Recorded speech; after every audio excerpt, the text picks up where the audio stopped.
Hello বন্ধুরা, আজকে আমাদের জার্নি হবে মাঝেরহাট থেকে হাসনাবাদ লোকালে হাসনাবাদ যাওয়ার ট্রেন নাম্বার 30-361।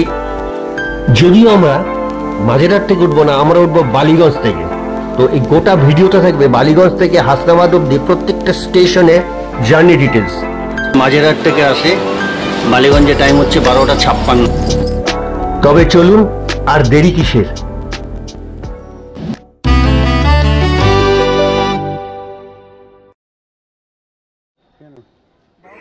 এই মুহূর্তে আমরা অপেক্ষা করছি বালিগঞ্জ জংশনে, আর ট্রেনটি আসবে হচ্ছে মাঝেরহাট থেকে, তারপরে New Alipore, Tollygunge, Lake Gardens হয়ে বালিগঞ্জে। আর আমাদের ট্রেন চলে আসলো, মোটামুটি টাইমে আছে, 2-3 মিনিট লেটে আছে।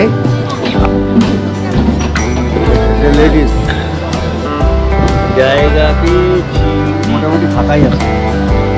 30361 এটা হচ্ছে মাঝেরহাট থেকে আসে, বালিগঞ্জে টাইম হচ্ছে 12:56। 1:03 ছাড়লো, 7 মিনিট লেটে ছাড়লো। এখান থেকে 12:56 ছাড়ার কথা। এই ট্রেনটি শিয়ালদা হয়ে যাবে না, এটি বারাসাত অব্দি গ্যালোপিন থাকবে। মাঝে বিধাননগর, বিরাটি, মধ্যমগ্রাম, বারাসাতে দাঁড়াবে। তারপরে থেকে লোকাল হয়ে যাবে। আমরা হাসনাবাদে কি করতে যাচ্ছি ভিডিওর পুরো অংশটি দেখলে বুঝতে পারবেন।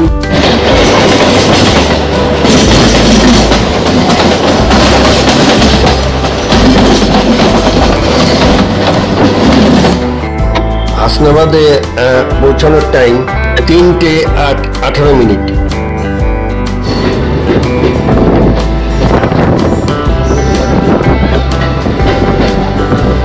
বালিগঞ্জ থেকে 1:03 মিনিটে ছেড়ে 1:10 পার্ক সার্কাসে প্রবেশ করলো আমাদের ট্রেন। পার্ক সার্কাস থেকে আমাদের ট্রেন ছেড়ে দিল। Next station Gurudas Banerjee halt.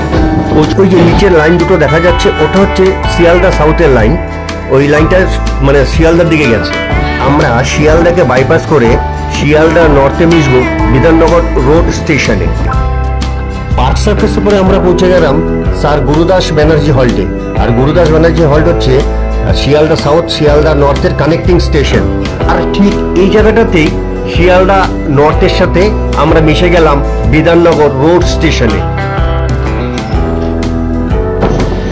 আমাদের ট্রেন এই মুহূর্তে বিধাননগর রোড স্টেশনে, মানে অর্থাৎ শিয়ালদা লাইনের সাথে মিশে গেল। আমরা বিধাননগর রোড স্টেশন থেকে বেরিয়ে যাচ্ছি। Next station Dum Dum junction. পৌঁছে গেলাম দমদম জংশনে। আর দমদম জংশন হচ্ছে এমন একটি স্টেশন যেখানে কানেক্টিভিটি, যত স্টেশন আছে কলকাতা শহরতলির, সবচেয়ে ভালো দমদম জংশনের কানেক্টিভিটি। এখান থেকে আপনি মেট্রো পাবেন, এখান থেকে আপনি পাশেই এয়ারপোর্ট আছে কয়েক কিলোমিটার দূরেই। এখান থেকে সার্কুলার ট্রেন চড়ে আপনি গঙ্গার ধার দিয়ে প্রিন্সেপ ঘাট হয়ে যেতে পারবেন সাউথের দিকে। অন্যতম একটি ব্যস্ততম রেলওয়ে স্টেশন। 1:27 ছাড়ার কথা, মানে অর্থাৎ দমদম জংশন থেকে, এবং ছাড়লো 1:37। 10 মিনিট লেটে চলছে আমাদের ট্রেন।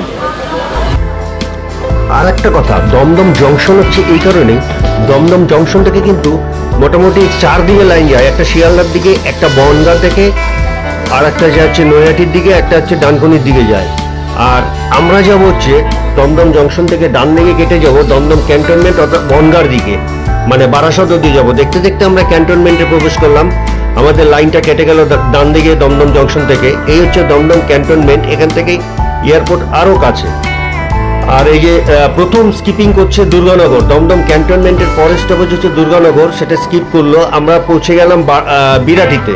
ট্রেন মোটামুটি ওই 10-12 মিনিট লেটে চলছে। এই হচ্ছে বিরাটিতে স্টপেজ আছে, দুর্গানগরে কিন্তু স্টপেজ ছিল না। মাঝেরহাট হাসনাবাদ দুটো লোকাল ট্রেন আছে। একটা লোকাল ট্রেন ছাড়ে সকাল 9:20-তে, যেটা ভায়া প্রিন্সেপ ঘাট। আর একটা বেলা 12:38-এ ছাড়ে, যেটা ভায়া বালিগঞ্জ হয়ে, যে ট্রেনে আমরা আছি বর্তমানে। আমাদের ট্রেন এই মুহূর্তে স্কিপিং করছে বিশরপাড়া কোদালিয়া। এই বিশরপাড়াতে কিন্তু কোনো স্টপেজ নেই। বিরাটির পরের স্টেশন হচ্ছে বিশরপাড়া। আচ্ছা, বিশরপাড়ার পরে হচ্ছে নিউ ব্যারাকপুর। এই নিউ ব্যারাকপুরেও কিন্তু স্টপেজ নেই, যেহেতু এই ট্রেনটা গ্যালোপিন ট্রেন। এবং 9:20-তে যেটা ছাড়ে সেটাও গ্যালোপিন ট্রেন। এই 4টে স্টেশনে দাঁড়ায় না। তারপরে বারাসাত থেকে একদম সরাসরি হাসনাবাদ সব স্টেশনে দাঁড়াবে। আর এই মুহূর্তে আমরা পৌঁছে গেলাম মধ্যমগ্রাম স্টেশনে। ট্রেন মধ্যমগ্রাম ছেড়ে দিল। এর পরের স্টেশন হচ্ছে হৃদয়পুর। হৃদয়পুরেও কিন্তু স্টপেজ নেই, ওটা স্কিপ করে চলে যাবে। এতক্ষণ পর্যন্ত আমাদের জার্নি খুব আরামদায়ক হয়েছে, কেননা ট্রেনে খুব একটা ভিড় নেই, বাইরের হাওয়া জানলা দিয়ে আসছে, নীল আকাশ। আচ্ছা, এর পরের স্টেশন হৃদয়পুর স্কিপিং করবে কিন্তু, তাহলে মোট টোটাল 4টা স্টেশন স্কিপ করলো। একটা হচ্ছে দুর্গানগর, একটা বিশরপাড়া, একটা নিউ ব্যারাকপুর, একটা এই হৃদয়পুর। এরপরে আর কোনো স্টেশন, এই 4টা স্টেশন স্কিপ করার জন্য বলা হচ্ছে যে গ্যালোপিন। আর দেখতে দেখতে আমরা বারাসাত পৌঁছে যাচ্ছি। এখন বারাসাত ঢুকবে, বারাসাত জংশনে এন্ট্রি নিচ্ছি আমরা। বারাসাত জংশন থেকে লাইন কেটে আমরা ডান দিকে চলে যাব হচ্ছে হাসনাবাদের দিকে, আর সোজা লাইন চলে যাবে বনগাঁর দিকে। বারাসাত হচ্ছে উত্তর 24 পরগনার সবচেয়ে বড় শহর বলা যেতে পারে। বারাসাত হচ্ছে জেলা সদর উত্তর 24 পরগনার।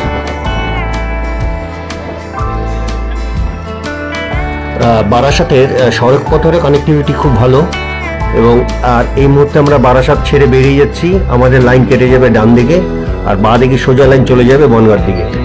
কাজীপাড়া স্টেশন, বারাসাতের পরে প্রথম স্টেশন কাজীপাড়া, হাসনাবাদ লাইনে। দুটো ঢোকার কথা, 2:22-এ ঢুকে, 22 মিনিট লেট। এই মুহূর্তে আমরা বেরিয়ে যাচ্ছি কাজীপাড়ার পরের স্টেশন কারিয়া কদম্বগাছি। আর আমি চেষ্টা করবো প্রতিটি স্টেশন দেখানোর। আর যদিও প্রতিটি স্টেশনে স্টপেজ আছে, আর কোনো স্কিপিং নেই, যে 4টে স্টেশন আগে দেখেছিলাম ওর পরে আর কোনো স্কিপিং নেই। সুন্দর গ্রামীণ পরিবেশের মধ্যে দিয়ে আমাদের ট্রেন ছুটে চলেছে হাসনাবাদের দিকে। আর এই মুহূর্তে আমরা প্রবেশ করলাম বাহিরা কালীবাড়ি। পরের স্টেশন সন্দালিয়া। আর দেখুন কি অপরূপ দৃশ্য, গ্রামে আসলে এসব দৃশ্য দেখা যায়, বড় বড় ঝিল, ভেড়ি সম্ভবত। আর এই আমরা প্রবেশ করলাম সন্দালিয়াতে। সন্দালিয়া স্টেশনটি এখনো মনে হয় তৈরি হচ্ছে, নিউ কনস্ট্রাকশন দেখা যাচ্ছে। এদিকে যাত্রাপথে আমাদের দুই বন্ধুর মধ্যে একটু সুখ দুঃখের আলাপ চলছে। মাঝেরহাট থেকে 48 কিলোমিটার পথ পাড়ি দিয়ে আমাদের ট্রেন এসে পৌঁছালো বেলিয়াঘাটা রোড স্টেশনে। 25 মিনিট লেটে চলছে আমাদের ট্রেন, ছেড়েও দিল। বেলিয়াঘাটা রোড স্টেশন ছেড়ে আমাদের ট্রেন পৌঁছে গেল লেবুতলা স্টেশনে। লেবুতলার পরের স্টেশন ভাসিলা। এই হচ্ছে ভাসিলা স্টেশন। আর ওদিকে মামা চলছে বাইক নিয়ে প্ল্যাটফর্মের উপর দিয়ে। এর পরের স্টেশন হারোয়া।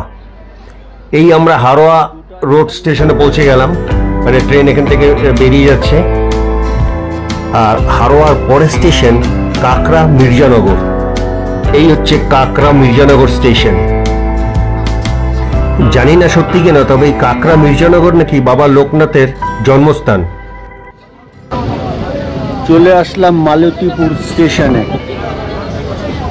আর 6-7টা স্টেশন আছে হাসনাবাদ পৌঁছতে। আমরা হাসনাবাদে নেমে যাব। এটা মাঝেরহাট হাসনাবাদ লোকাল। এখন ঘড়িতে বাজে 3টে। অদ্ভুত ঘোড়া রাসখানা, ঘোনা না ঘোড়া, ঘোড়া রাসঘোনা স্টেশন চাপাপুকুর। পৌঁছে গেলাম চাপাপুকুর। কথিত আছে যে গ্রামের মাঝখানে নাকি একটি পুকুর ছিল, সেটি কচুরিপানায় কালক্রমে চাপা পড়ে যায়, তার থেকে নাম হয় চাপাপুকুর। এই মুহূর্তে আমরা পৌঁছালাম ভ্যাবলাহাটে, এবং ভ্যাবলাহাটে সম্ভবত এখান থেকে সিঙ্গেল লাইন, কারণ ডান দিকে কোনো প্ল্যাটফর্ম দেখা যাচ্ছে না। পরের স্টেশন বসিরহাট। মাঝেরহাট থেকে 75 কিলোমিটার জার্নি করে 29 মিনিট লেটে পৌঁছলো আমাদের এই ট্রেন সবচেয়ে গুরুত্বপূর্ণ স্টেশন বারাসাত থেকে হাসনাবাদ লাইনে, সেটা হচ্ছে বসিরহাট স্টেশন।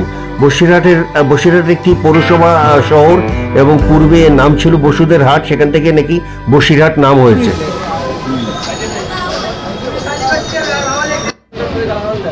আমরা এসে পৌঁছালাম মধ্যমপুর।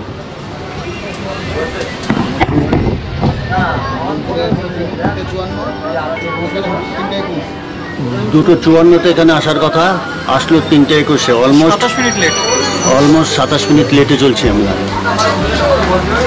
এখানে কিন্তু লাইনটা কিন্তু এখন সিঙ্গেল হয়ে গেছে, সিঙ্গেল লাইন হয়ে যাচ্ছে।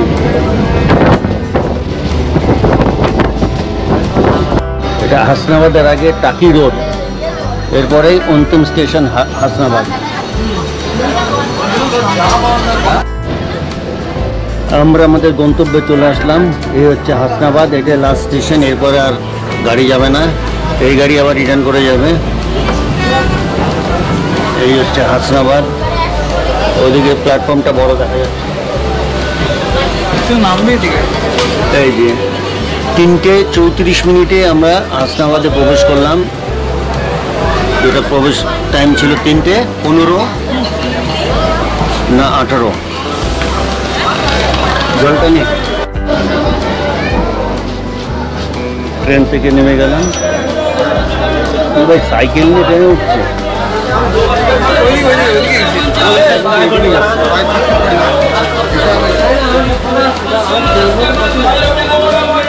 স্টেশন থেকে বেরিয়ে গেলাম। এই যে আমাদের এই দাদা আমাদের এখন হাসনাবাদ তার আশেপাশে অঞ্চল ঘুরে দেখাবে। তোমার নাম কি? বিশ্বজিৎ মন্ডল। বিশ্বজিৎ মন্ডল। বিশ্বজিৎ ভাই আমাদের ঘুরে দেখাবে স্পটগুলো। আচ্ছা একটু বিশ্বজিৎ বলো তো স্পটগুলো। গোলপাতা জঙ্গল, টাকি রাজবাড়ি ঘাট,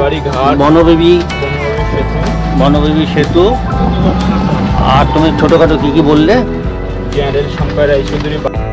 যাই হোক, এগুলো দেখতে গেলে নেক্সট ভিডিওর জন্য অপেক্ষা করতে হবে। আর আজকের ব্লগটি কেমন লাগলো অবশ্যই জানাবেন। ভালো লাগলে লাইক, শেয়ার, সাবস্ক্রাইব করবেন। ভালো না লাগলেও মতামত জানাবেন। সবাই ভালো থাকবেন। ধন্যবাদ।